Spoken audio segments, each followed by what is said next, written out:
जाओ।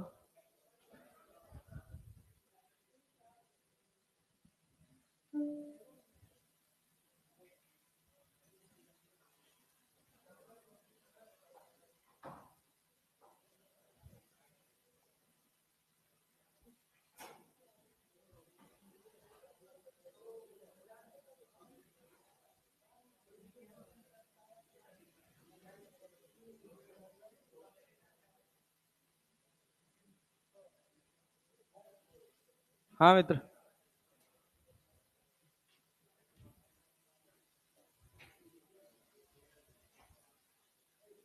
Elastic potential energy कौन बोला सिलेबस में नहीं है?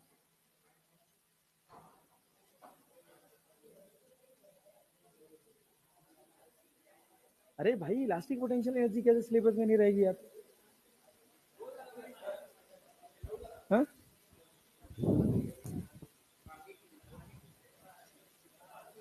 हाँ। ग्रेविटेशन का सवाल हटाना था बस उसमें से, क्योंकि ग्रेविटेशन यहाँ इलेक्ट्रो के बाद पढ़ाऊंगा मैं। ठीक है ना?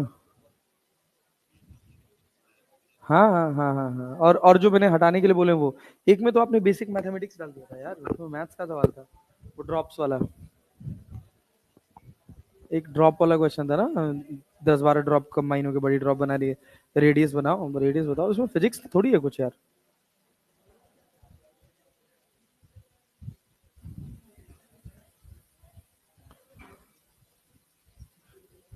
हाँ, मेंशन तो नहीं है। ठीक है, हाँ, उसको हटा देना, आप थ्रस्ट हटा देना। हाँ हाँ, ठीक ठीक ठीक, ओके। हाँ, ठीक, ओके।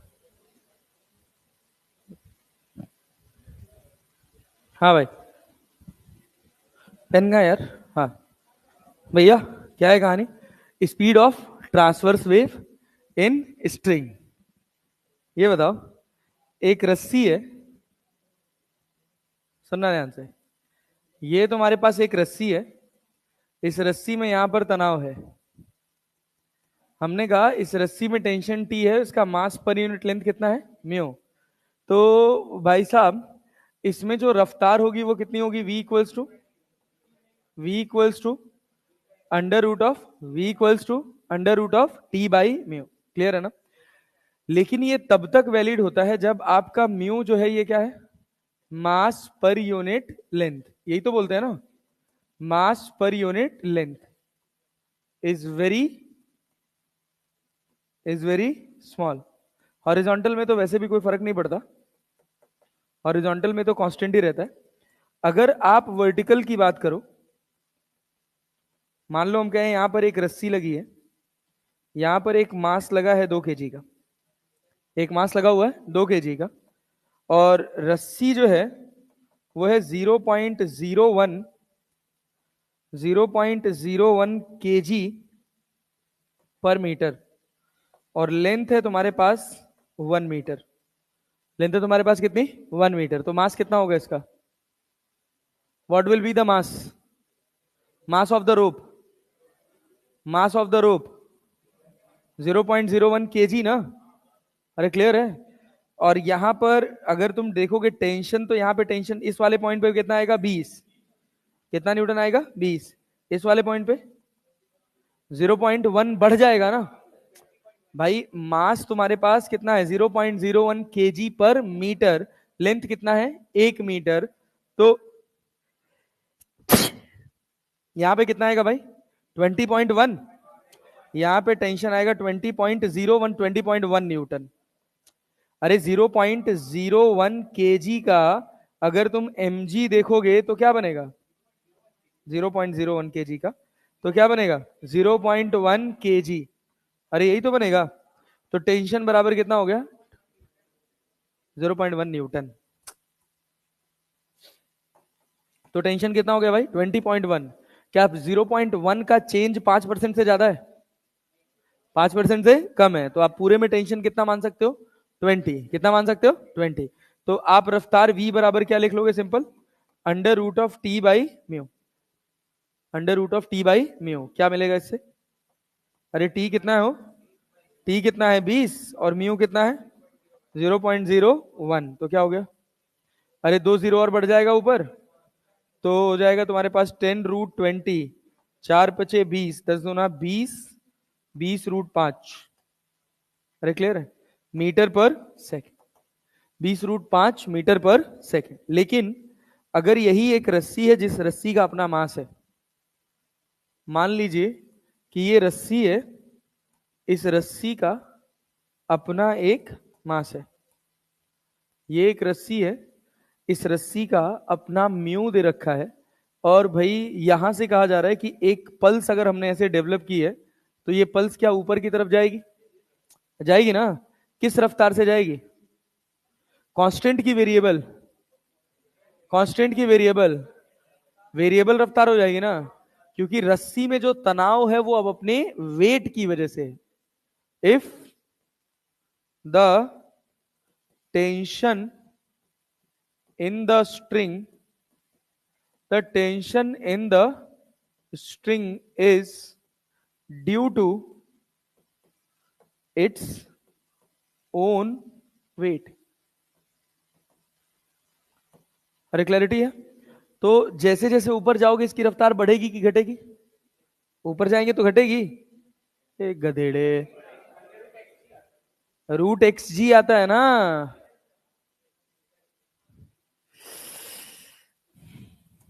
ये बताओ, हम यहां से कहें, सुनना, हम यहां से कहें x पे जाकर एक कोई पॉइंट अगर मुझे यहां पे रफ्तार देखनी है, क्लियर है ना? तो हम क्या लिखूंगा, हम क्या लिखेंगे भाई यहाँ पे? v equals to √t/μ। Simple, t का वैल्यू कितना होगा? t का वैल्यू कितना होगा sir? m/l into x into g. अरे इतने लोड को संभाल रहा है ना, उठा के यहां रख दोगे तो v बराबर क्या, t की जगह क्या लिखते हैं? m/l into x into G divided by m/l। Cut गया तो v बराबर क्या आ गया? √xg। वेलोसिटी कांस्टेंट है कि वेरिएबल? वेलोसिटी वेरिएबल, मतलब डेफिनेटली कोई ना कोई एक्सलरेशन होगा ना यार। एक्सलरेशन नॉन जीरो होगा, और ये होता है v dv बाई dx, और ये किसके बराबर मिलता है? g/2 के। किधर? ऊपर की तरफ ना भाई साहब। कितना होगा? g/2। अब तुमसे कहीं भी रफ्तार पूछे, क्या बता सकते हो? पूछेगा पल्स, टॉप पॉइंट पे पल्स की रफ्तार क्या होगी, तो v बराबर क्या लिखोगे? v बराबर √x g।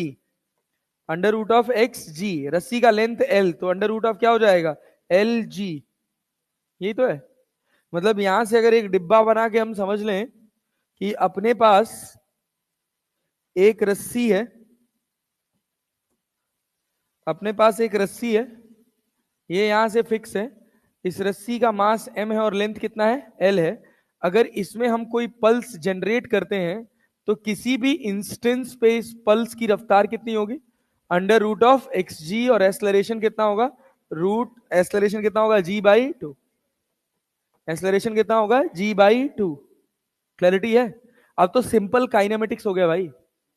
अब इस पल्स के साथ वो जितना खिलवाड़ करना चाहे उतना खिलवाड़ कर सकता है। हाँ, यहां पर इनिशियल वेलोसिटी कितनी? क्यों? क्योंकि यहां क्या जीरो है? टेंशन क्या है? जीरो है। सोचो, अब हम तुमसे कहें कि ये तुम्हारी रस्सी है, इस रस्सी का मास 2 kg है और लेंथ 2 मीटर है। रस्सी का मास कितना है? 2 kg, और लेंथ कितना है? 2 मीटर। यहां से एक ब्लॉक जुड़ा है, इस ब्लॉक का मास है 4 kg। इस ब्लॉक का मास कितना है? 4 kg। मैं तुमसे पूछा हूं कि रफ्तार बताओ 1 मीटर पे, पल्स की रफ्तार 1 मीटर पे क्या होगी? What will be the velocity of pulse at 1 metre? क्या लिखोगे? Velocity of pulse at 1 metre. Velocity of pulse at 1 metre.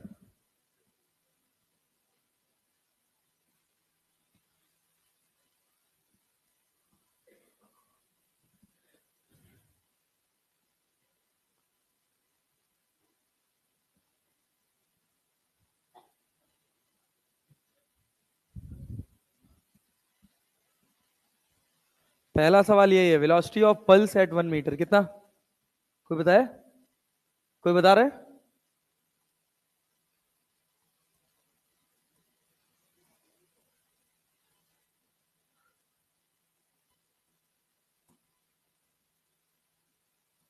Velocity of pulse at 1 metre.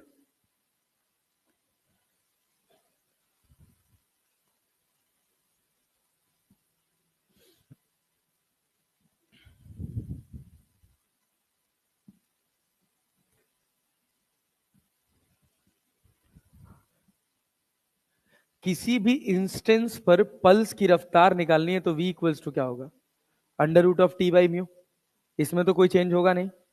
यहां पे टेंशन कितना होगा इस जगह पे?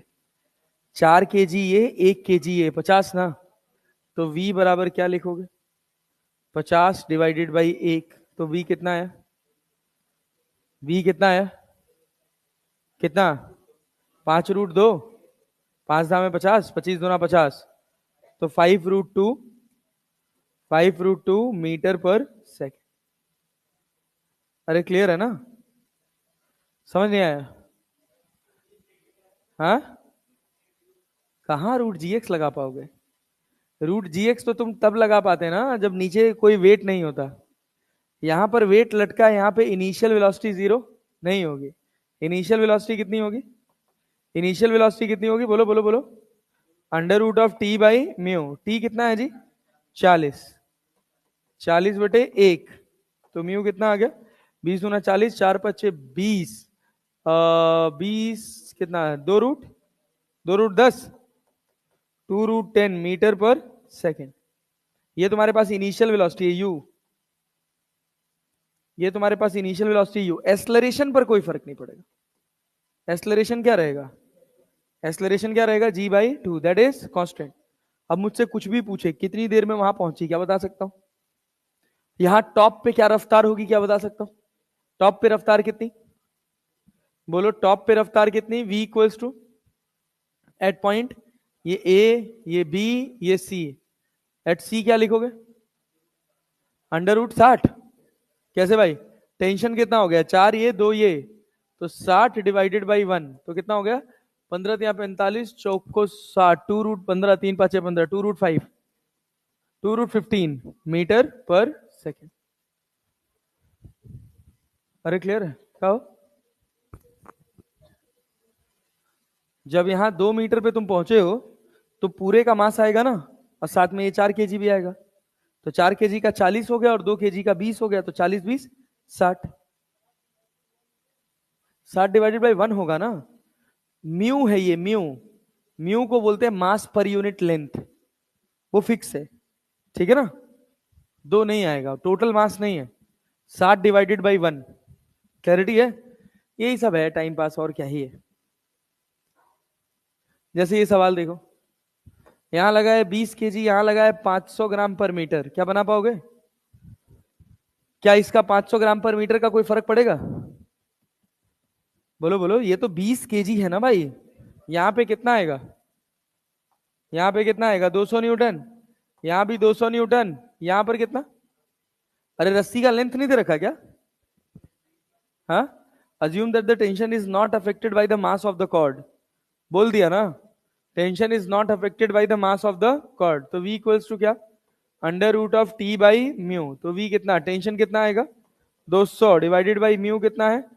500 इंटू 10⁻³ किलोग्राम पर मीटर ना हो। तो 2 0 से 2 0 कट जाएगा, -1, 0.5, 5 चौक को 20, 400। तो v बराबर कितना आ जाएगा? 20 मीटर पर सेकेंड। अगर रस्सी ये कैसी मासलेस है कि नहीं? रस्सी कैसी है? मासलेस। तो वेलोसिटी कैसा होगा? कांस्टेंट। रस्सी है मासलेस, तो वेलोसिटी कैसा होगा? कांस्टेंट। अगर रस्सी का अपना मास है, mass of the rope is not equal to 0, then velocity जो होगा वो क्या होगा? कांस्टेंट की वेरिएबल? कांस्टेंट की वेरिएबल, वेरिएबल। एक्सलरेशन कांस्टेंट कितना होगा? g/2। अरे क्लियर है? सिंपल सी बात है। अब देखो, यहां पे एक सवाल है, ये शायद कल कराया था मैंने, कार्ट वाला। नहीं कराया था? कराया था भाई। बताओ आंसर बताओ। A taut string having tension 100 Newton and linear mass density 0.25 kilogram per meter is used inside a card to generate a wave pulse starting at the left end, as shown. What should be the velocity of the card so that pulse remain stationary with respect to ground?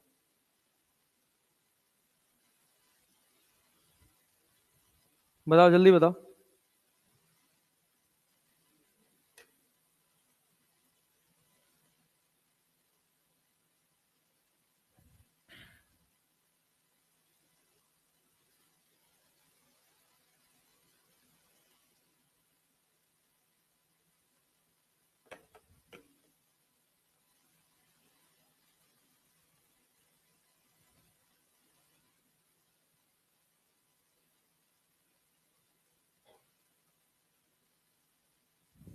Equation of wave लिखने आया भाई।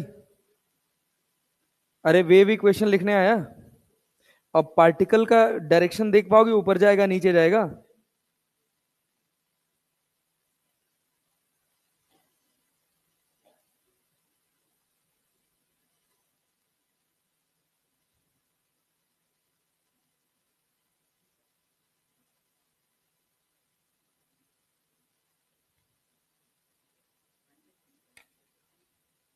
हम्म। Minus क्या चीज? Block इसका would का velocity नहीं दे रखा है उसका, मतलब डिब्बे का? अच्छा, क्या पूछ रहा है? हाँ, what should be the velocity of the cart so that pulse remain stationary with respect to the ground? Remain stationary with respect to the ground. तो जिस रफ्तार से पल्स इधर जा रही है उसी रफ्तार से कार्ड उधर जा रही हो। -20, तो मतलब -20 का मतलब 20 लेफ्ट या राइट मेंशन कर दो। और क्या? अरे v equals to under root of T by mu निकाले ना। टेंशन कितना है जी? 100। और म्यू कितना है? 0.25। तो 25 चौक को 100, क्या 400 हो जाएगा? 400 ना। तो कितना हो गया? 20 मीटर पर सेकेंड। वेलोसिटी ऑफ पल्स तुमको कितना पता है? 0। किसके रिस्पेक्ट में? ग्राउंड के रिस्पेक्ट में। तो velocity of pulse with respect to trolley क्या होता है? Velocity of pulse plus velocity of trolley minus velocity of trolley. Clear है? तो velocity of pulse with respect to trolley कितना है? 20। Velocity of pulse, velocity of pulse 0, velocity of trolley. तो VT बराबर कितना हो गया? -20 मीटर पर सेकेंड। खत्म बात। अरे क्लियर है? चलो ये बना लो। बनाओ। One end of a 12 meter long rubber tube with a total mass of 0.9 kg is fastened to a fixed support. A cord attached to the other end passes over a pulley and supported an object with mass of 5 kg. The tube is stuck to the transverse blow at one end. Find the time required for the pulse to reach the other end. बताओ। सवाल सोचो समझो और बनाओ। सवाल diagram के through plot करो।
हो गया हो? नहीं बना पाए? डायग्राम बना पाए? डायग्राम ही नहीं बन पाया। डायग्राम नहीं बन पाया। सोचो क्या रहा है। One end of a 12 metre long rubber tube with total mass of 0.9 kg fasten to a fix support. एक फिक्स सपोर्ट से फास्टन करके एक ट्यूब है, उसको ऐसे रख दिया गया। A cord attach to the other end passes over a pulley. इसको यहां पे ऐसे फिक्स कर दिया गया है, यहां से एक कॉर्ड अटैच करके पुली के ऊपर से पास कर दिया गया, और ये इसके साथ एक ऑब्जेक्ट लगा दिया है, कितना केजी का? 5 केजी का लगा दिया है। The tube is struck a transverse blow at one end. इसकी एक एंड पर अगर एक ट्रांसवर्स ब्लो दिया जा रहा है, find the time required for the pulse to reach at the other end. यहां पर पल्स को पहुंचने में कितना समय लगेगा, बताओ। और भाई लेंथ कितनी है पल्स की? One end of 12 metre long. इसकी लंबाई कितनी है? 12 मीटर। क्या नहीं बन पा रहा है? मास कितना है? 0.9 kg। म्यू क्या आएगा? कितना आएगा? 0.9 बाई 12। अरे क्लियर है? तो यहां पर तुम्हारे पास कितना हो गया? 50 न्यूटन। और 0.9 kg का मतलब है 9 न्यूटन। और अरे क्लैरिटी है, लेकिन कितनी बड़ी लेंथ पर? 12 मीटर की लेंथ पे ना, तो उसको अप्रोक्सीमेटली नेग्लिजिबल बना सकते हैं क्या? 50 का 9 कितना परसेंट होगा? 18% हो जाएगा क्या? 50 का 9 न्यूटन कितना हो जाएगा? 18% हो जाएगा। नहीं बना पाएंगे। है? ये 0.09 kg होगा यार। 0.09 kg तो अप्रोक्सीमेटली कितना आएगा? हाँ, कितना आएगा? 0.007। क्या आ रहा है? 0.9 रखने, 0.09 रखने पर यहां बताओ कितना न्यूटन? 50 न्यूटन। इस रस्सी में तनाव कितना है? 50 न्यूटन का। यहां भी कितने न्यूटन का है? 50 न्यूटन का। तो ऑब्वियस सी बात है, यहां भी कितना न्यूटन आएगा? 50 न्यूटन आएगा ना, क्योंकि जो मास दे रखा है रस्सी का वो बहुत कम है ना। म्यू कितना आ जाएगा? म्यू कितना आ जाएगा? म्यू निकाल पाओगे? 0.00 की 0.075? 0.0075। तो time period equals to time equals to क्या लिखोगे? बोलो बोलो बोलो। पहले तो स्पीड निकाल दे। v बराबर क्या हो जाएगा? Under root of T by mu. T कितना? टी बराबर कितना? 50। और म्यू को क्या m बाई एल लिख सकते हैं? मास है 0.09। 0.09 रुको तो, मल्टीप्लाइड बाई 12। अरे क्लियर है? 0.09 मल्टीप्लाइड बाई 12। तो अगर अपन यहां से देखेंगे तो ये कितना हो जाएगा? 50 गुणे 12 into 10⁻², divided by 9 whole under root. और 3 से कट जाएगा, 3 त्रिक का 9, 3 चौक को, 3 त्रिक का 9, 3 चौक को 12। यहां से तुम्हारे पास रफ्तार आ जाएगी। आ जाएगी? रफ्तार आ गई तो तुम क्या लिखोगे? डिस्टेंस कितना मीटर है ये? 12 मीटर। तो टाइम इक्वल्स टू क्या हो जाएगा? Distance upon speed. Time equals to distance upon speed. Distance कितना मीटर है? 12। और क्या स्पीड निकाल दी है? 12 से डिवाइड कर देंगे, आंसर। ये बताओ, if the initial tension on stressed string is doubled, then the ratio of initial and final speed of the transverse wave along the string is directly proportional to t होता है। हाँ, क्या होगा? b की c, b की c। if the initial tension on a string is doubled, then the ratio of initial and final speed of the transverse wave, क्या गधेड़े हो गया बे? क्या होगा? c। फाइनल टेंशन डबल किया गया है ना, क्या भाई? चलो, अब इसके बाद ये तो मतलब छोटी छोटी बातें थी। अब यहां से थोड़ा कंसेप्चुअल कहानी शुरू होगी। क्या उतार लोगे बे? सवाल? अरे कुछ पढ़े थोड़ी आज यार, ये सब तो सब कल का है। तब कल नहीं उतारे थे तो आराम से उतारना, हम कल का थोड़ी रुक के लिखवाएंगे। सुनो, अब तुमको ये सोचना है कि किसी भी वेव में एनर्जी ट्रांसफर कैसे होती है। किसी भी वेव में एनर्जी कैसे ट्रांसफर होती है? Energy transfer in wave. Transfer of energy in wave. कुछ बहुत छोटी छोटी बातें हैं जिनको बहुत ध्यान देना है। क्या सोचो, अगर हम तुमसे कहें कि तुम्हारे पास, ओ नेता बस ध्यान से, ये तुम्हारे पास एक रस्सी है, इसमें तुम इस रस्सी के इस वाले पार्टिकल को ऐसे एसएचएम करवा रहे हो। बहुत तगड़ा कॉन्सेप्ट है, बहुत ध्यान से सुनना। तो क्या होगा, क्या इसके पार्टिकल्स ऐसे एसएचएम परफॉर्म करेंगे? और वेव क्या आगे की तरफ जा रही है, मतलब एनर्जी आगे की तरफ प्रोपोगेट कर रही है। हमको कैसे पता कि एनर्जी प्रोपोगेट कर रही है? बस इस बात पे कि हमको मिल रही है। ऑब्वियस सी बात है, अगर हम दूसरे एंड पर खड़े होंगे तो हमको झटका लगेगा कि नहीं लगेगा? लगेगा। और झटका लग रहा है मतलब हमको एनर्जी मिल रही है। मिल रही है ना। अब सवाल पैदा होता है कैसे मिल रही है? वो एनर्जी कौन यहां से यहां लेके जा रहा है? कौन ले जा रहा है? पार्टिकल्स। पार्टिकल्स। ये बताओ, अगर तुम चलो यहां इस वाली जगह पे देखो, तो इस वाली जगह पे पार्टिकल की रफ्तार मैक्सिमम है क्या? अरे इस वाली जगह पे पार्टिकल की रफ्तार मैक्सिमम है ना, मेन पोजीशन पे है ना, है ना। तो इस जगह पर अगर तुम ध्यान से देखोगे तो तुम्हारा पार्टिकल क्या नीचे जाने की टेंडेंसी रख रहा होगा?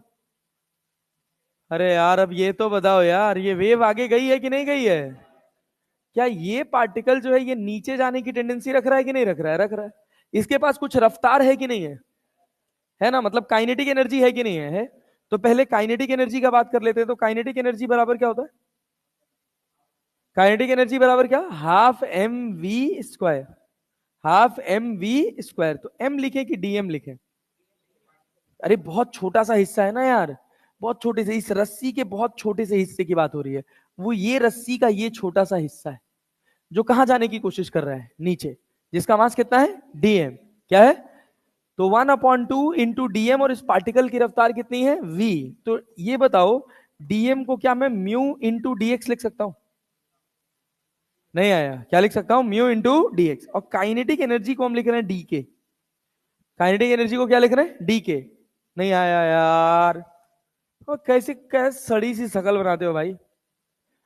इस छोटे से मास का मतलब समझ रहे हो, ये कहां जाने की कोशिश कर रहा है? नीचे। यही सारा राज है, इसी मास की एनालिसिस में सारा राज है। ये कहां जाने की कोशिश कर रहा है? नीचे। इसके पास कुछ रफ्तार है? अरे है ना, है। तो हम कह रहे हैं इस छोटे से हिस्से की जो काइनेटिक एनर्जी होगी वो कितनी होगी? 1/2 इंटू डीएम इंटू वी का स्क्वायर। और डीएम को हम क्या लिख ले? Mu into dx. और वी स्क्वायर को लिख सकते हैं ए स्क्वायर ओमेगा स्क्वायर। क्या भाई? Cos square omega T. अरे क्लियर है? माइनस के एक्स लिख सकते हैं क्या? सर ये कैसे आया? हाँ, दिक्कत लग रहा है भाई। पार्टिकल, कोई भी रैंडम पार्टिकल का इक्वेशन लिखते हो, लिखोगे वेव के फॉर्म में, तो वाई एक्स कॉमा टी क्या लिखते हो? ए साइन ओमेगा टी माइनस के एक्स, यही तो लिखते हो। और जब पार्टिकल की बात हो रही तो वीपी बराबर क्या लिखोगे? D y by d t. ये क्या होगा? क्या होगा? A omega cos omega T minus के एक्स। तो डी के कितना आ गया? 1/2 mu d x into a square omega square cos square omega T minus के एक्स। तो यहां जो कैलकुलेशन होती है ना, वो पर यूनिट लेंथ में होती है। किसमें होती है? पर यूनिट लेंथ। एनर्जी स्टोर्ड पर यूनिट लेंथ। तो उसको लिखा जाता है डी के बाई डी एक्स। डी के बाई डी एक्स। तो 1/2 म्यू इंटू डी एक्स तो गायब हो जाएगा। म्यू ओमेगा स्क्वायर ए square cos square omega T minus के एक्स। ये हो गया काइनेटिक एनर्जी। सोचो पोटेंशियल एनर्जी कितनी होगी? बोलो बोलो बोलो। D u by D x कितना होगा? D u by D x कोई बता पाएगा? D u by D x, d u by D x बोल। D u by D x. Sine लगा दे कॉस की जगह। साइन लगा देना कॉस की जगह। गधेड़ो। सुनो होता क्या है, सोचो सोचो सोचो। देखो बहुत तगड़ा कॉन्सेप्ट है ये, इसीलिए तो वेव्स वेव्स है। अगर समझ पाए तो मुझे अच्छा लगेगा कि शायद मैं समझा पाए।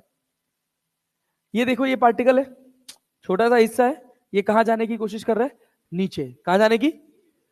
अब तुम इसी हिस्से को ध्यान से देखना, ये हिस्सा dx लेंथ का था, कितने लेंथ का? जब ये हिस्सा नीचे जाने की कोशिश करेगा तो क्या ये अपना अवतार चेंज करेगा? अरे यार, ये देख रहे हो ना, समझ पाए कि नहीं? रस्सी का ये वाला हिस्सा था, ये कहां जाने की कोशिश कर रहा है? नीचे। लेकिन क्या पूरा ऐसे नीचे जा पाएगा? पूरा नीचे चला जाता तो रस्सी पूरी नीचे नहीं चली जाती। लेकिन क्या बन रही है? वेव। तो रस्सी का ये वाला हिस्सा कैसे जा रहा है? अरे ऐसे खिंचाव होके नीचे आ रहा है, ये सीधा नीचे नहीं आ रहा है, ऐसे खींच के नीचे आ रहा है ना, खींच के नीचे आ रहा है ना। किस वजह से? किसकी वजह से खिंचाव हुआ है? काइनेटिक एनर्जी की वजह से। अरे बात समझे ना? तुम सोचो, सबसे ज्यादा खिंचाव इस पूरे हिस्से में कहां पर है? सबसे ज्यादा खिंचाव ऊपर, एकदम मीन पोजीशन पे।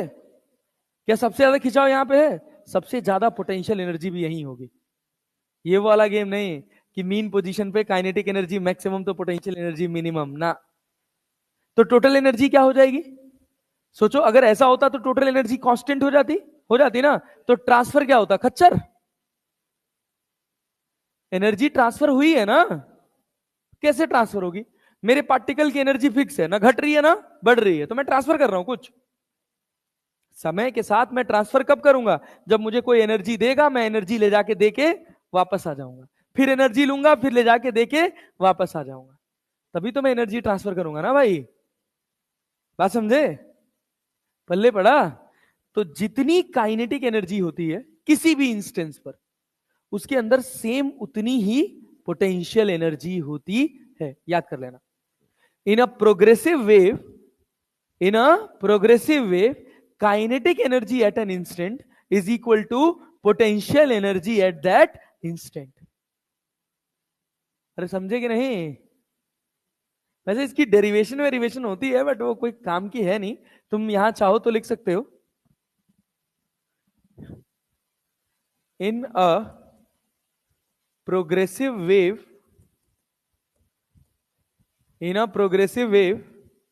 The kinetic energy at an instant is equal to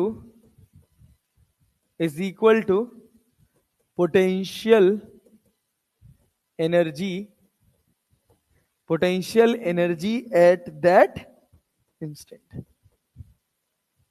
बोलो, तो d u by D x की जगह भी क्या लिख लें? 1/2 म्यू ओमेगा स्क्वायर ए square cos square omega t. Clear? अरे क्लियर, माइनस के एक्स। अच्छा ये बताओ, अगर हम तुमसे कहें कि टोटल एनर्जी, तो डी बाई डी एक्स को क्या लिखोगे? D u by D x plus क्या, डी के बाई डी एक्स। तो ये क्या है भाई? म्यू ओमेगा स्क्वायर ए square cos square omega T minus के एक्स।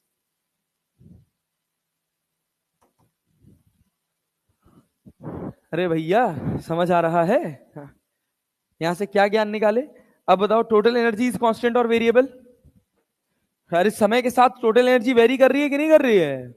अब तुम खुद सोचो कि अगर मेरी टोटल एनर्जी कांस्टेंट हो जाए तो मैं क्या कर रहा हूं? मैं कोई पहाड़ नोच रहा हूं? नहीं, मैं तो जहां हूं वहां जितनी एनर्जी के साथ बैठा हूं उतनी एनर्जी के साथ बैठा हूं। मेरी टोटल एनर्जी में कोई चेंज नहीं हो रहा है। जब मेरी टोटल एनर्जी में कोई चेंज नहीं हो रहा तो वो तभी होगा ना जब मैंने ना तो कुछ लिया ना तो कुछ दिया। समझ रहे हो? इसका एक्सप्लेनेशन इतना सिंपल नहीं है, ध्यान से सोचो। इस पॉइंट की काइनेटिक एनर्जी तुमको समझ आई? सारे पार्टिकल्स कहां जाना चाह रहे थे? नीचे, लेकिन जा पाए नहीं। क्यों नहीं जा पाए? Because they are not free to move. उनको कौन पकड़ के रखा है? रस्सी। लेकिन वो खींचना तो चाह रहे हैं, दूर दूर जाना तो चाह रहे हैं ना, तो रस्सी क्या उनको अपने पास रखना चाह रही है? तो क्या पोटेंशियल एनर्जी देगी कि नहीं देगी? तुम पैर से उछलना चाहो, धरती मैया से उड़ना चाहो, उड़ जाओगे? नहीं। तुम्हारी चाहत उड़ने की है ना, क्यों नहीं उड़ पाए? क्योंकि ग्रेविटेशनल पोटेंशियल एनर्जी ने हमारे पैरों को बेड़ियां लगा रखी हैं। अरे बात समझे ना। तो वो रस्सी का एक एक पार्टिकल फ्रीली मूव नहीं कर सकता, वो उस रस्सी की बॉन्ड नाम की बेड़ियों में बंधा हुआ है। लेकिन खिंचाव तो पैदा होगा ना, और खिंचाव पैदा होगा तो पोटेंशियल एनर्जी आएगी कि नहीं आएगी। जहां सबसे ज्यादा खिंचाव होगा क्या वहां पोटेंशियल एनर्जी सबसे ज्यादा होगी? अरे होगी कि नहीं होगी? होगी। जहां खिंचाव सबसे कम होगा वहां पोटेंशियल एनर्जी सबसे कम होगी। उसी से मतलब है अपने को। यहां सोचो सबसे ज्यादा खिंचाव कहां पे? मीन पोजीशन पे। तो मीन पोजीशन पे पोटेंशियल एनर्जी मैक्सिमम। अब हम वेव्स पढ़ के आते हैं, एसएचएम पढ़ के आते हैं। एसएचएम को हम इतना घुस के पढ़ लेते हैं कि वहां लिखा होता है potential energy at mean position is minimum. यहां लिखा होगा in a wave potential energy at mean position is maximum, और पहला ऑप्शन होगा मिनिमम। अरे बात समझे ना। तो यहां से क्या ज्ञान मिला? ये बहुत छोटी छोटी बात है, तुमसे मैं लिटरली बता रहा हूं। There is no one who is going to ask this formula in your exam. But अगर इस फॉर्मूले की समझ नहीं है आपको, तो आप कभी समझ ही नहीं पाएंगे कि मीन पोजीशन पर काइनेटिक और पोटेंशियल एक साथ मैक्सिमम कैसे है। तुम सोचो, इस टॉप के हिस्से पर आओ और देखो, सबसे टॉप पे देखो, सबसे टॉप पे रफ्तार कितनी है? पार्टिकल की रफ्तार कितनी है? जीरो। जो पार्टिकल यहां पर होगा वहां से नीचे जाना चाहेगा ना, पार्टिकल की रफ्तार कितनी है? जीरो। अगर इस छोटे से हिस्से को देखो और इस हिस्से को देखो, क्या दोनों की लेंथ अप्रोक्सीमेटली बराबर है? अरे है कि नहीं है? है। इस पार्टिकल की काइनेटिक एनर्जी कितनी है? जीरो। क्या कोई खिंचाव है इनके मॉलिक्यूल्स के बीच में? नहीं। पोटेंशियल एनर्जी भी कितनी है? जीरो। अरे समझ पाए हम क्या कहना चाह रहे हैं? In a progressive wave potential energy and kinetic energy both are maximum at their mean position because क्यों? The velocity at the mean position is maximum and the stretching जिसकी वजह से उस रस्सी के अंदर एनर्जी आ रही है, stretching in the rope is maximum at the mean position। अरे क्लियर है? चलो लिखो, ये नोट किए? ये नहीं नोट करो।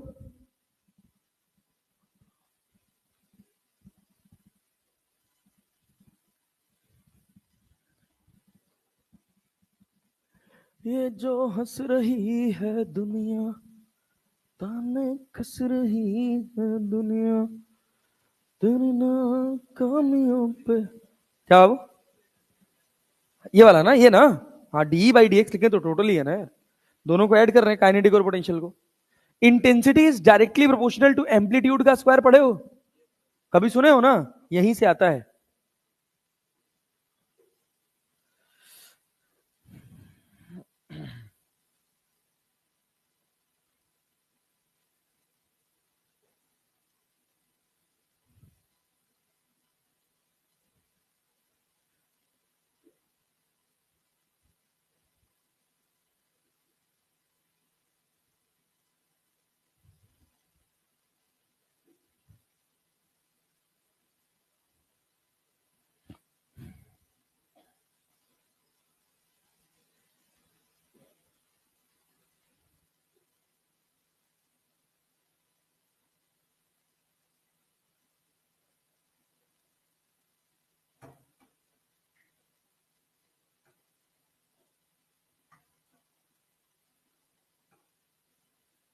नोट हो गया भाई?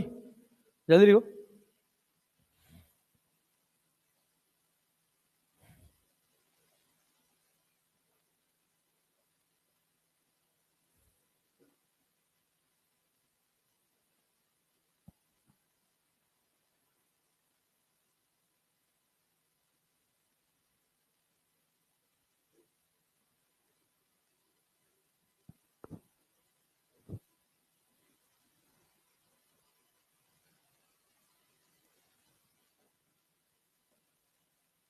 दो क्लास और लग जाएगा।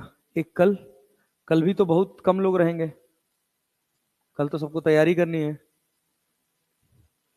हाँ, हाँ वो तो फॉल तो, वो तो बस जिस दिन सर्वेश सर आए थे उस दिन तो सबको सर्वेश सर का मुंह देखना था।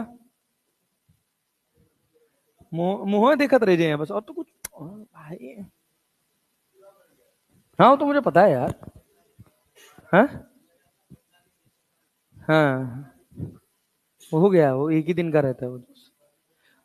हाँ हाँ हाँ, मालिक्यूल, यस। हाँ, फार्मूला, जिम्मेदारी, हाँ जलोजी, यस। एकदम कानपुरिया एक्सेंट है सर का। एक यहाँ थे केसी सिन्हा थे, मैथ्स पढ़ाते थे हम लोग को, यहीं के तो थे, पटना के। हाँ, तो कहते थे बादशाह, यहाँ पैंट पहनते थे, यहाँ पे यहाँ पहनते थे, उसके बाद और ऊपर चढ़ा लेते थे, एकदम जेब और पैंट के बीच में बस 2 उंगली का गैप रहता था। बादशाह, लिखिए चालाकी, भैलुजवा दिख रहा है ना। लेकिन बहुत अच्छा पढ़ाते थे। मतलब I had never studied mathematics from so basic. खाली थोड़ा सा ही पढ़ाए थे, ज्यादा नहीं पढ़ाए थे। हाँ, हाँ बुक भी है उनका। कैलकुलस पढ़ाए थे, डिफरेंशियल और इंटीग्रल कैलकुलस, बस। ट्रिग्नोमेट्री पढ़ाए थे उनके भाई साहब यूसी सिन्हा, वो भी छोटे से थे, दोनों छोटे छोटे थे। और वो पढ़ाते थे, ऐसा लगता था हम एकदम सो ही जाएंगे, भयंकर। एक एक भी जोक नहीं मारता था भाई। हाँ, तो मुंह टेढ़ा मुंह बना के लेगा और बचपन बांच के चला जाता था। हाँ भाई, हो गया हो। चलिए आगे बढ़ा जाए, चलिए आइए, यहां से क्या क्या ज्ञान निकाले हैं। In a progressive wave, in a progressive wave, progressive wave in string,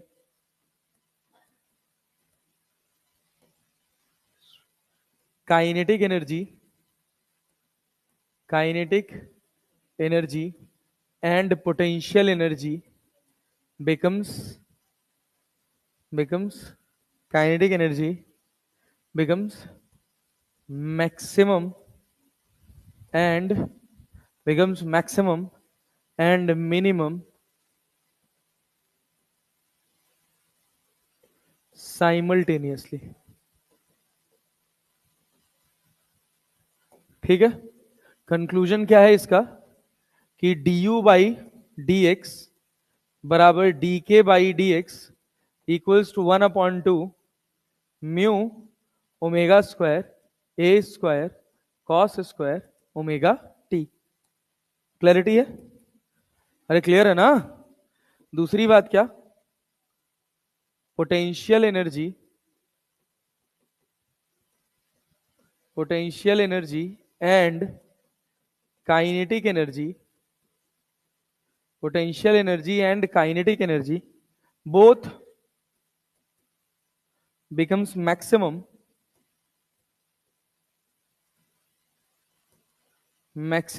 कहां कहां कहां कहां एट मीन पोजीशन। क्यों क्यों क्यों क्यों क्यों क्यों? Because because because velocity of the, ऐसा रीजन बनेगा इससे, because velocity of particle is maximum and दूसरा क्या, stretching in the string is also maximum at mean position। Minimum कहां होगा? मिनिमम कहां होगा? एक्सट्रीम पे, क्योंकि वेलोसिटी भी जीरो है और स्ट्रेचिंग भी मिनिमम है, जीरो नहीं मिनिमम, स्ट्रेचिंग भी मिनिमम है। क्लियर है ना? जीरो नहीं बोल सकते, हाँ जीरो नहीं बोलेंगे, समझ रहे हो ना? potential energy and kinetic energy both becomes maximum at mean position and becomes because velocity of particle is maximum and its stretching in the spring is also maximum at mean position।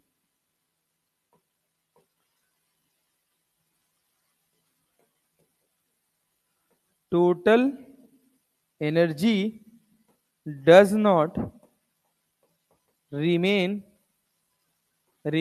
constant in progressive wave, in progressive wave total energy constant रहेगी? Total energy constant रहेगी नहीं। Progressive wave में अगर total energy constant रह गई तो गया क्या? ट्रेवल क्या हुआ? कुछ ट्रेवल हुआ? कुछ नहीं। तो भाई क्या, total energy does not remain constant in progressive wave, और टोटल एनर्जी क्या होगा? डी बाई डी एक्स बराबर क्या? D u by D x plus d के बाई डी एक्स। तो ये किसके बराबर? Mu omega square cos mu omega square ए square cos square omega t. लिख लो फटाफट, लिखो ओमेगा टी। यहां नहीं, के एक्स नहीं लिखा गया, प्लस माइनस के एक्स, यहां भी के एक्स जोड़ लो।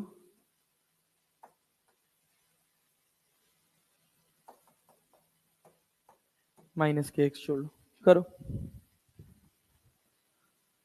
लिखो जल्दी लिखो। याद कर रहा भैया।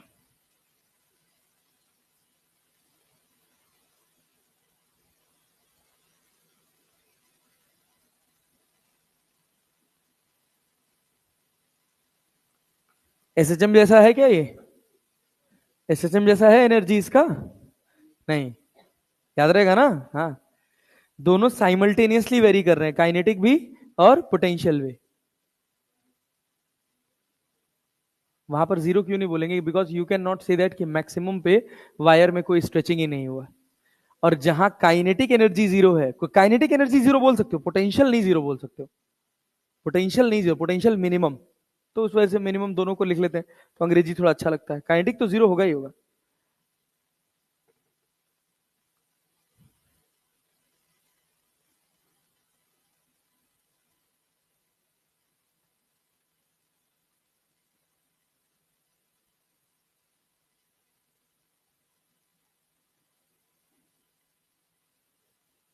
अच्छा ये बताओ एक बात, मैं अगर पोजीशन चेंज कर दूं, एक्स चेंज कर दूं, सोच के बताना, मतलब ये फॉर्मूला देख के मत बताना, तुम्हारे हिसाब से D u by D x क्या समझ रहे हो तुम? पहले तो ये बता दो। Potential energy transferred per unit length, clear है? डी के बाई डी एक्स क्या है? Kinetic energy transferred per unit length. D by D x क्या है? Total energy transferred per unit length. पक्का जी? अब एक बात ध्यान से सुनना, अगर मैं एक्स को चेंज कर दूं, किसको चेंज कर दूं? एक्स को, क्या एनर्जी ट्रांसफर के रेट पर कोई फर्क पड़ेगा? पोजीशन चेंज किया हूं बस, पोजीशन चेंज किया है बस, सोचो, पोजीशन चेंज किया है। मैं जैसे देखो, एसएचएम जब हम एसएचडब्ल्यू जब सिंपल हार्मोनिक वेव पढ़ रहे थे, तो हम क्या पढ़ रहे थे कि ये मोशन किए, इनका कॉपी इन्होंने किया, आपने किया, आपने किया, सबके पास एनर्जी गई कि नहीं गई? गई। अगर सिंपल हार्मोनिक है तो सबके पास एनर्जी बराबर गई कि अलग अलग? सबके पास एनर्जी बराबर गई, तभी तो सब एक जैसा एसएचएम कर रहे हैं, कर रहे हैं ना? बस फर्क क्या हुआ, मुझे एनर्जी कुछ समय पहले मिल गई और तुम्हें एनर्जी कुछ समय बाद, लेकिन मिली तो ना। यहां हम बात कर रहे हैं energy transferred per unit length. तो अगर इन्होंने 2 जूल की एनर्जी एसोसिएट की है, तो आपको भी कितनी दी है? 2। आपको भी कितनी दी है? 2। आपको भी कितनी दी है? 2। सबका एक्स अलग अलग है कि नहीं? सबका एक्स अलग अलग है ना? एनर्जी ट्रांसफर का रेट अलग अलग कि same?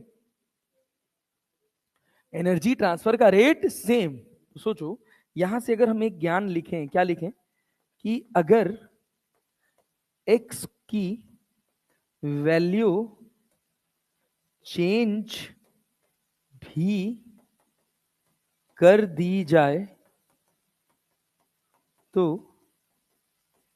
Energy transferred per unit length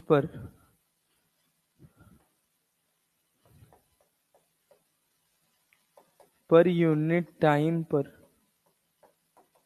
कोई फर्क नहीं पड़ेगा। अरे क्लियर? क्लियर है? एक यूनिट लेंथ से जितनी एनर्जी निकलनी है उतनी निकलेगी, यूनिट टाइम में जितनी एनर्जी निकलनी है उतनी एनर्जी निकलेगी। वो बस किसके ऊपर डिपेंड करेगा? सोर्स के ऊपर। किसके ऊपर? सोर्स के ऊपर। क्लैरिटी है ना? तो ये बताओ, अगर हमसे कहे कि average kinetic energy transferred per unit length, average kinetic energy transferred per unit length, क्या करोगे? कॉस स्क्वायर ओमेगा टी का एवरेज क्या होता है? 1/2।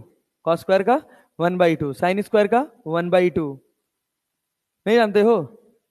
अभी तो बताया था यार, सी बातें करते हो यार तुम लोग। ये बताओ,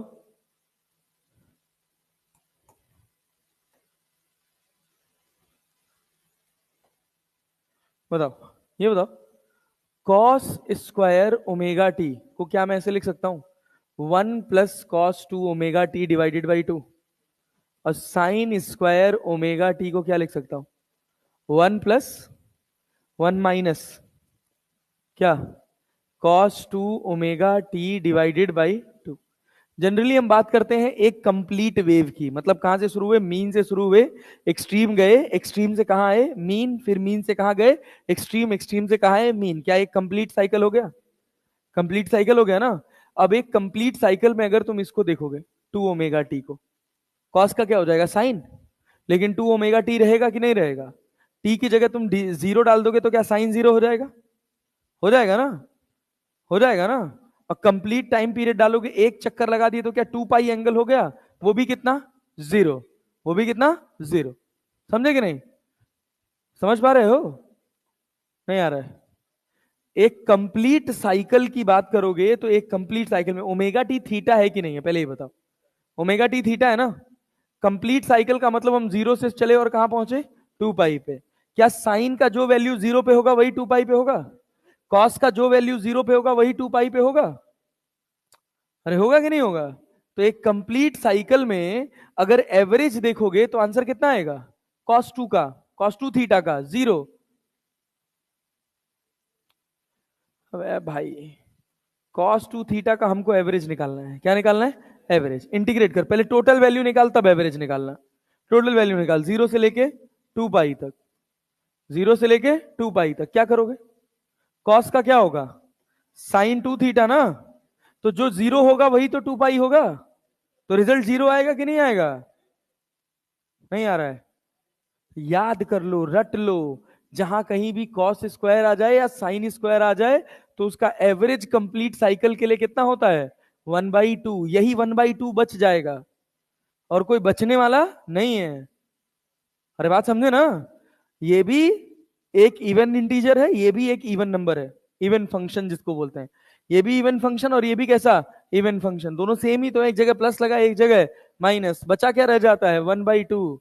तो याद रख लेना, कॉस स्क्वायर ओमेगा टी का एवरेज वैल्यू क्या? 1/2। साइन स्क्वायर ओमेगा टी का एवरेज वैल्यू कितना? 1/2। ठीक ना? टोटल एनर्जी क्या है? DE/dx। DE/dx क्या है? म्यू ए square omega square cos square omega T minus के एक्स। याद करना पड़ेगा, इसका कोई दूसरा तरीका है नहीं। बात समझे ना? काइनेटिक एनर्जी याद करो, वो भी याद क्या करना है? 1/2 mv² है, m की जगह dm लिख देना है, और v की जगह क्या हो जाएगा? A square omega square cos square omega T minus के एक्स। एक तो बस बनाना है केवल, जो पोटेंशियल, जो kinetic energy per unit length है, बस याद रखना है डीएम की जगह क्या लिखोगे? Mu into D x. Clarity है? DE/dx ये आया तुम्हारे पास। तुमको चाहिए पावर। तुमको क्या चाहिए? पावर। पावर क्या होता है? Energy per unit time. Energy per unit time. DE/dx power है कि DE/dt पावर है? DE/dt पावर है ना? तो हमने कहा एक काम करो, DE/dx में dt से मल्टीप्लाई कर दो और dt से डिवाइड। नहीं आया? अरे आया? क्या बना यहां से? हाँ, DE/dt को क्या हो जाएगा? DT/dx। DT/dx से क्या बनेगा? बोलो बोलो बोलो बोलो बोलो। 1/v। 1/v पावर क्या होता है?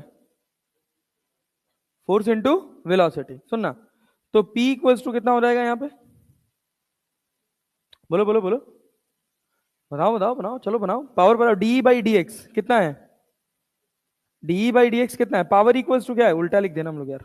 सुनो, पावर इक्वल्स टू क्या होता है? DE/dt। तुमको क्या पता है?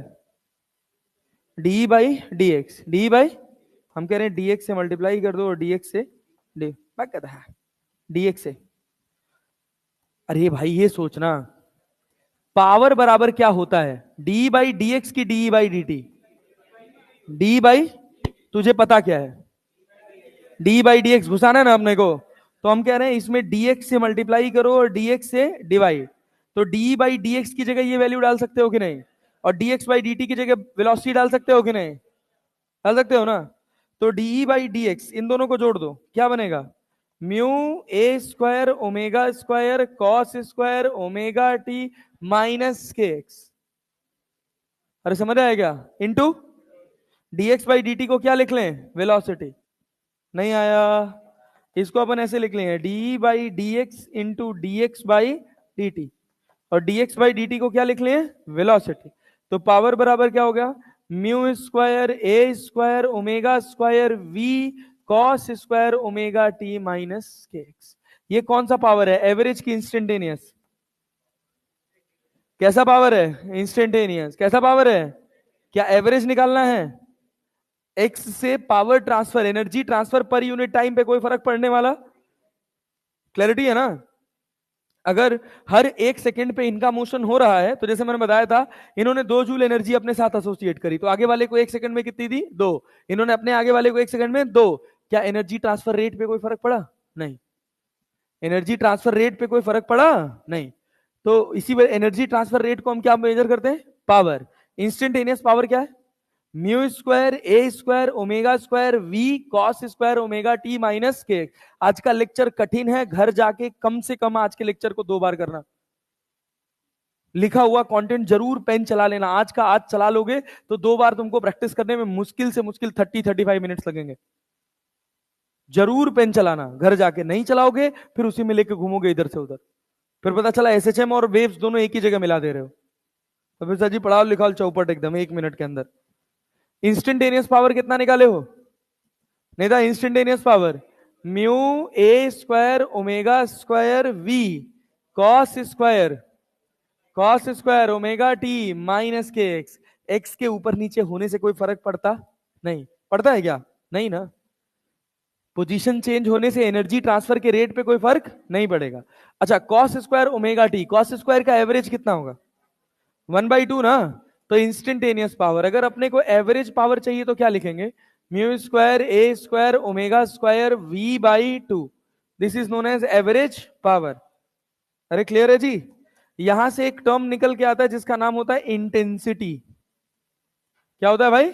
इंटेंसिटी। इंटेंसिटी को लिखते हैं एनर्जी ट्रांसफर्ड, एनर्जी ट्रांसफर्ड क्या भाई?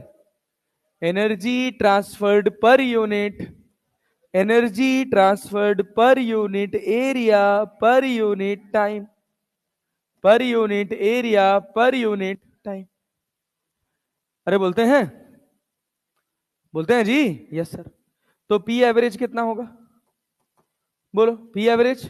अरे इंटेंसिटी आई बराबर, आई बराबर क्या लिखेंगे? पी। और इंटेंसिटी इंस्टेंटेनियसली कैलकुलेट नहीं होती, एवरेज की बात है। क्लियर है ना? तो हम यहां लिखते हैं क्या? Energy falling per unit area per unit time. Energy per unit time को क्या पावर बोलते हैं? ये क्या है? Mu naught a square omega square we by 2 into a से ए कट जाएगा।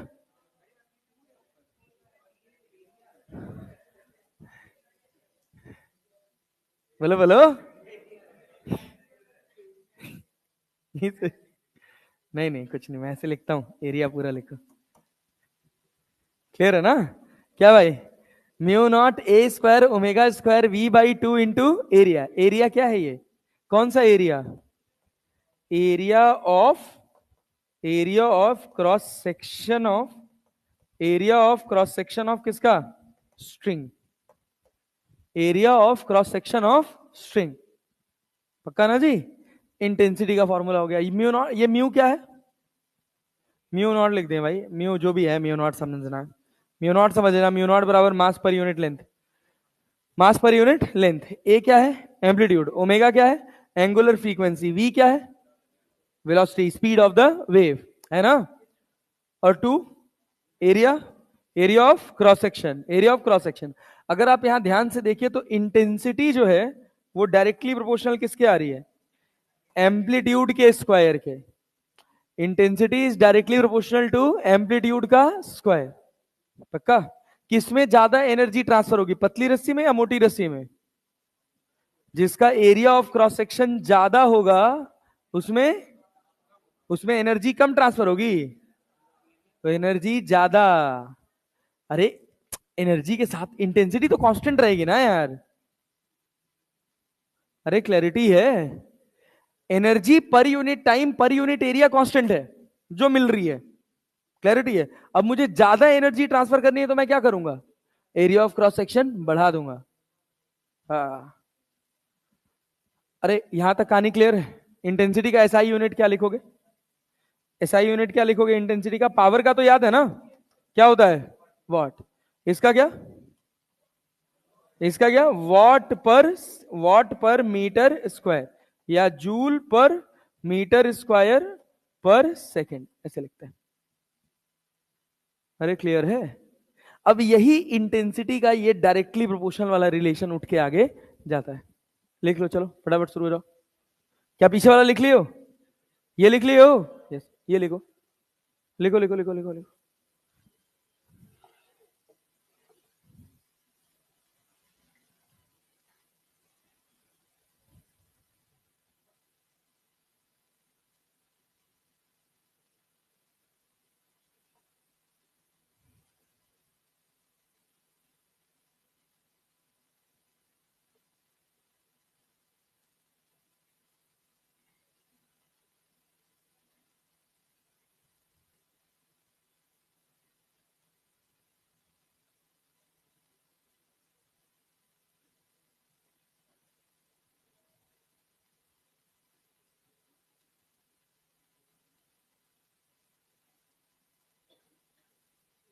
इंडिया की हालत तो खराब हो गई यार, फिर आज एकदम रच देते हैं। मैच 8 विकेट, 146 पे 8।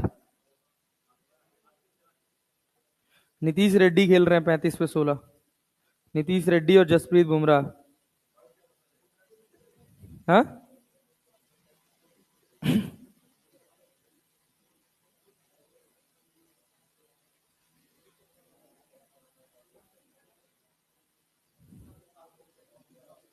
किसका?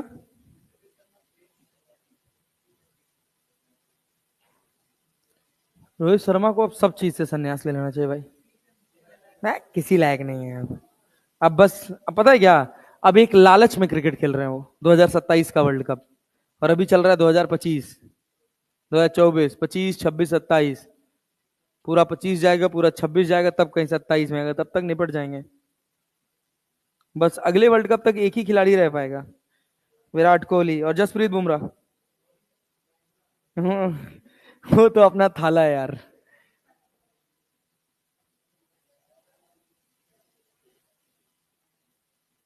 एलन वालों ने धोनी को ब्रांड एम्बेसडर बनाया अपना,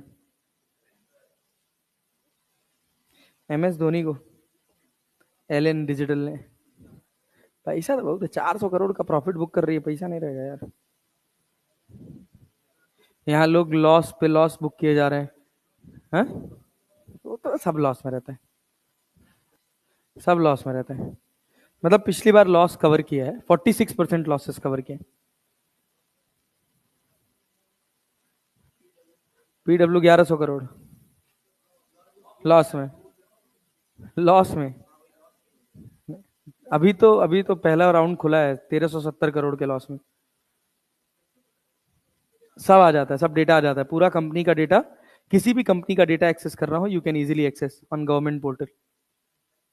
सब संकल्प कोई कंपनी थोड़ी थी, कंपनी तो अड्डा थी ना, अड्डा 247 थी ना। मेटिस, मेटिस कंपनी का नाम है, मेटिस। हाँ, पर एक ही कंपनी है वही, मेटिस। स्टडी IQ है, उसकी भी पेरेंट कंपनी मेटिस है। अड्डा की भी पेरेंट कंपनी मेटिस है। संकल्प भारत की भी पेरेंट कंपनी वही थी। शुरुआत में ही तो धोखा हो गया, हमको लगा कि तरुण सर की कंपनी है।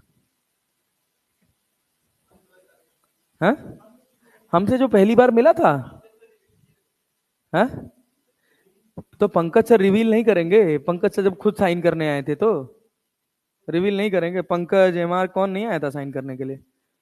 सब लोग आए थे लास्ट मोमेंट पे। यहाँ से वो लेके जाके वहां बढ़वा लिए। अब बैठ के ज्ञान देने कही तो सबको बस सब। हाँ।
सुधांशु सर लेट आए थे। मैं आया था कंपनी बनने के 10-12 दिन बाद, 15 दिन बाद।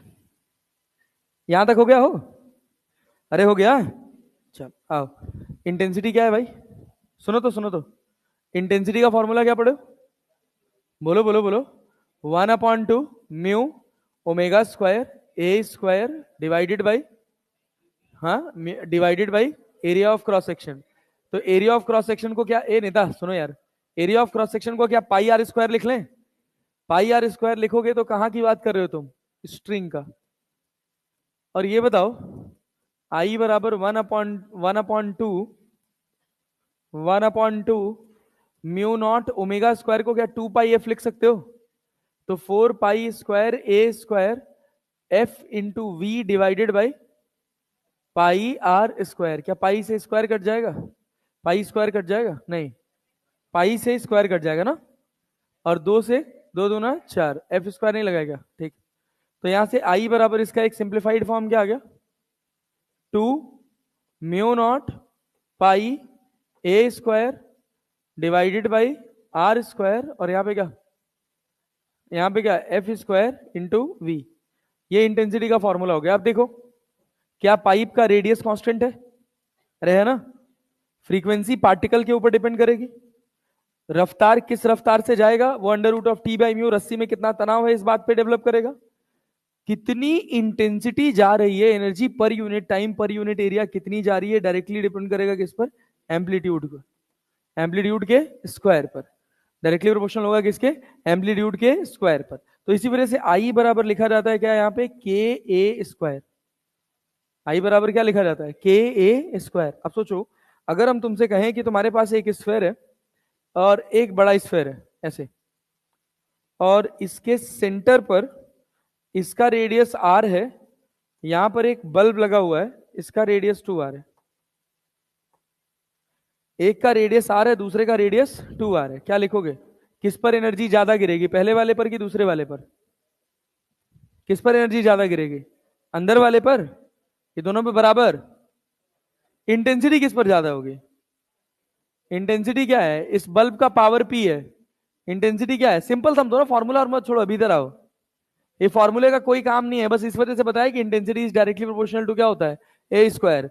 और काइनेटिक एनर्जी और पोटेंशियल एनर्जी को हम कंसेप्चुअली रिलेट कर पाए, कि हमको पता लगे कि कैसे मीन पोजीशन पर पोटेंशियल और काइनेटिक दोनों एक साथ मैक्सिमम होता है, और एक्सट्रीम पर कैसे एक साथ मिनिमम होता है। क्लैरिटी है ना? ये कॉन्सेप्ट थोड़े थोड़े आपको फिर से देखने को मिलेंगे मॉडर्न फिजिक्स में। तो यहाँ पे रेडियस आर, यहाँ पे रेडियस 2r। पहली इंटेंसिटी 1 की बात करोगे तो पावर अपॉन एरिया, तो क्या होगा 4 पाई आर स्क्वायर। I2 की बात करोगे तो क्या होगा, P अपॉन 4 पाई आर की जगह कितना हो जाएगा, 2r का स्क्वायर। तो I2 कितना, दो दूना चार, चार चौको 16, P by 16 pi R square. अरे आया कि नहीं आया?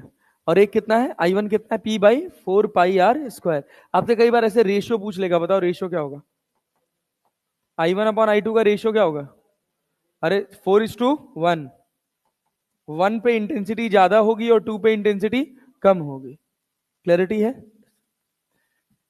चलो आ जाओ। अब इसके बाद हमारा अगला टॉपिक शुरू होता है। ये पूरा बस जितना एनर्जी एनर्जी पढ़े हैं, इन सब का एक भी न्यूमेरिकल आपके सिलेबस में नहीं है, एक भी न्यूमेरिकल आपके सिलेबस में नहीं है। बस ये पेज जो है ना, ये पेज के लिए हम आज पूरी क्लास की मेहनत की है।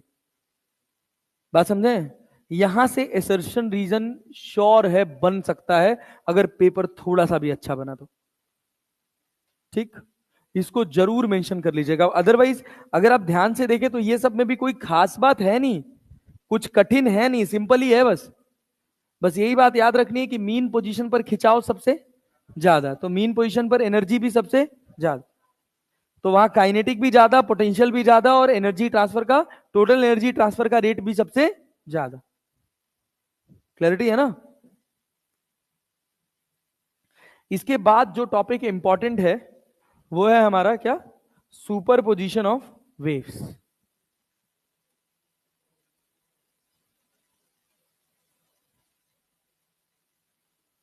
Super position of waves. अब इसको कल स्टार्ट करेंगे यार, गला दर्द कर रहा बहुत तेज। ठीक है, तो आज जितना पावर पढ़ा दिया ये पढ़ के आना, कल वाली क्लास में मिलते हैं, फिर आगे पढ़ते हैं।